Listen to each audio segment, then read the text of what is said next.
একটা মাস্টার মশাই, যে মাস্টার মশাই স্কুলের ছাত্রদের পড়াতো বাবা, সে মাস্টার মশাইয়ের ছাত্ররা মাস্টার মশাই সংসার চালাতো বাবা। কেমন করে?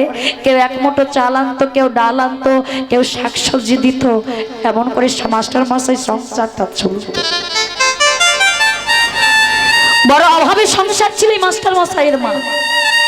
একদম সত্য ঘটনা, আমাদের ভারতের উত্তরপ্রদেশের এই ঘটনাটা দেখুন। ভগবানকে বিশ্বাস করলে ভক্তকে কখনো ঠকতে হয় না, শুধু ভগবানের প্রতি বিশ্বাসটা রাখতে হয়।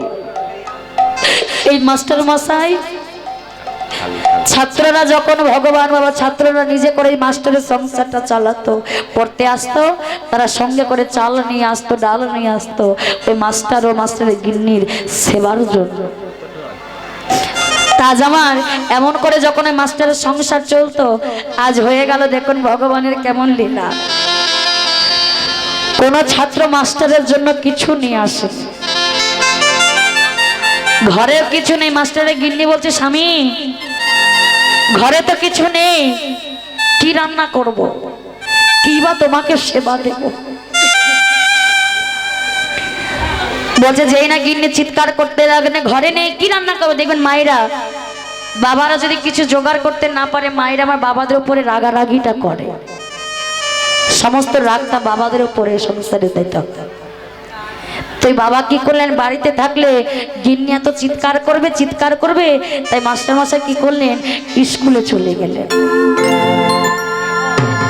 স্কুলে গিয়ে বাবা আজ দেখছেন কোনো ছাত্র কিচ্ছু নিয়ে আসেনি মাস্টারের জন্য। মাস্টার মশাই নিজে থেকে কিছু বলতেও পারলো না। 12টা বেজে গেল, 1টা বেজে গেল, ঘড়ির কাঁটায় 2টো বেজে গেল, স্কুল থেকে সকলে চলে যাচ্ছে, আর মাস্টার মশাই বলছে বাড়ি গেলে তো বইয়ের আবার এই কিচকিচি শুনতে হবে। তাই স্কুলের মধ্যে বাবা ভাগবতটা খুলে ওই ভাগবতের ওপরে চোখটা রেখেছে। ভাগবত গীতার উপরে যেই না চোখটা রেখেছে, দেখতে দেখতে একটি জায়গায় চোখটা বাবা মাস্টার মশাই আটকে গেছে। একটি জায়গাতে লেখা আছে, ভক্তের বোঝা ভগবান মাথায় করে বইয়ে বেড়ায়, আর ভগবান ভক্তের বোঝা প্রয়োজনে যাবতীয় ভগবান মাথায় করে ভক্তের দ্বারে দিয়ে আসে।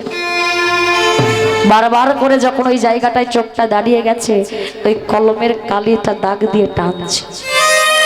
দেখুন আমরা যদি ইম্পর্টেন্ট কোনো বস্তু পড়তে পড়তে দেখতে পেয়ে যাই, সেই বস্তুটাকে কেটে দিই, তলায় দাগে দিয়ে দিই। কিন্তু এই মাস্টার মশাই কি করছেন, এটা মিথ্যে কথা বলেছে।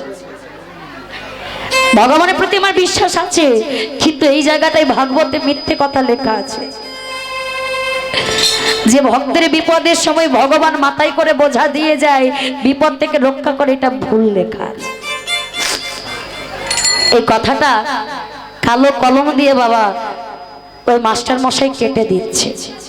যত দাগ দিচ্ছে আবার দেখা যাচ্ছে, দাগ দিচ্ছে, সম্পূর্ণ কাটছে না বাবা। রাগ করে পাশে ছিল কালি, ওই কালির বোতল থেকে কালিটা ভাগবতের পাতার উপরে লিখার উপরে ঢেলে দিয়েছে। যেই না কালিটা বাবা ঢেকে দিয়েছে ওই লীলাটা, ওই ভাগবতের গ্রন্থের লিখাটা ঢেকে দিয়েছে, আর এদিকে ভগবান দেখুন কি করছে। ভগবান আমার মা ভক্তের দ্বারে একটা ছোট্ট বাচ্চা ছেলে হয়ে মাথায় নিয়েছে একটা বড় ঝুড়ি, তাতে চাল ডাল সমস্ত কিছু নিয়ে ওই মাস্টার মশাইয়ের ঘরে এসে ডাকছে, মা মা, ও মা, একটু ধরো না গো মা, আমি আর পারছি না, একটু ধরো না। বাইরে বেরিয়ে এসে বাবা সেই মা দেখছেন একটা ছোট ছেলে, তার মাথায় এত বড় বোঝা। বলছে কে রে তুই? বাবা কে? বলছে মা একটু নামাও না মা, এতে অনেক ভারী আছে, আমি আর পারছি না, একটু নামাও না। হ্যাঁ রে, তোর গায়ে এগুলো দাগ, লাল লাল দাগ হয়ে আছে, মনে হচ্ছে কেউ তোকে আঘাত করেছে।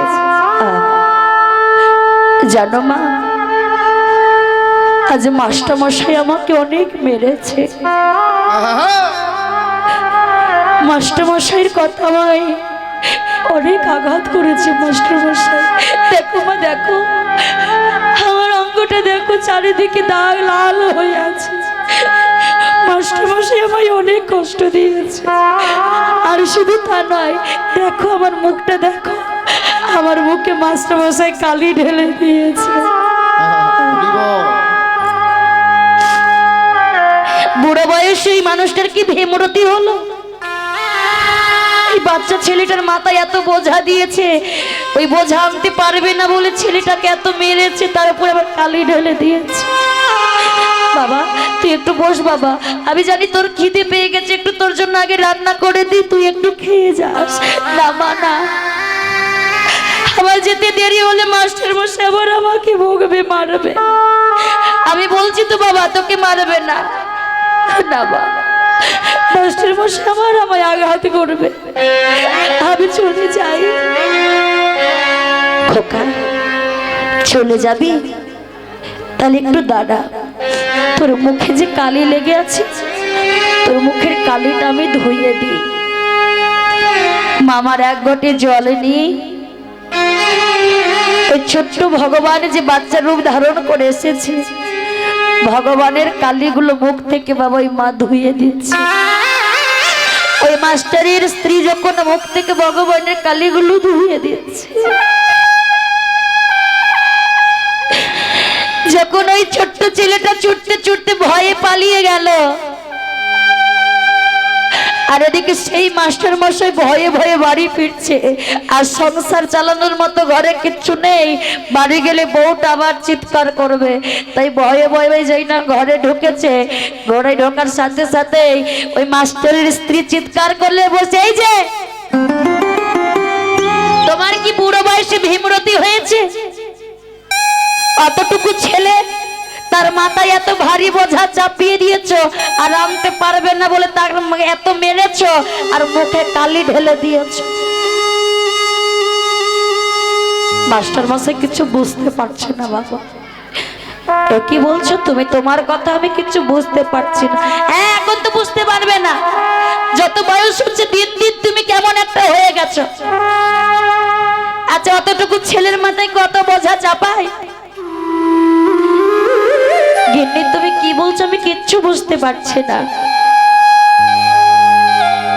বলছি তুমি একটি ছেলের মাথায় এত বোঝা চাপিয়ে চাল ডাল সমস্ত কিছু পাঠিয়েছো, আর সে পারবে না বলেছিল বলে তুমি তাকে এত মেরে গোটা শরীরটাকে রক্ত জমিয়ে লাল করে দিয়েছো। আর শুধু তা নয়, তার মুখে তুমি কালি ঢেলে দিয়েছো। যে না বলছে আমি তো কাউকে মারিনি, স্ত্রী বিশ্বাস করো গিন্নি, আমি কাউকে মারিনি। তো তোমার কথা ভুল হচ্ছে, তুমি মিথ্যে কথা বলছো। আমি মিথ্যে কথা বলছি? দেখো ওই ছেলেটার মুখে কালি দিয়েছো, সেই কালি ধুতে গিয়ে আমার হাতে কালি লেগে গেছে। দেখো এই দেখো, দেখো আমার হাতে কালি লেগে আছে, ছেলেটার মুখের কালি আমার এই হাতে লেগে আছে। ওই মাস্টার মশাই দর্শন করলেন বাবা, ওই যে গীতার প্রথম ওই শ্লোকটাতে যে দাগ দিয়েছিল, যে লেখা ছিল ভক্তের জন্য ভগবান মাথায় করে বোঝা বয়ে সংসারে দিয়ে আসে, সেই লেখাটা আজকে ওই মা বাবার মাস্টার মশাইয়ের স্ত্রীর হাতে লেখাটা ফুটে উঠেছে।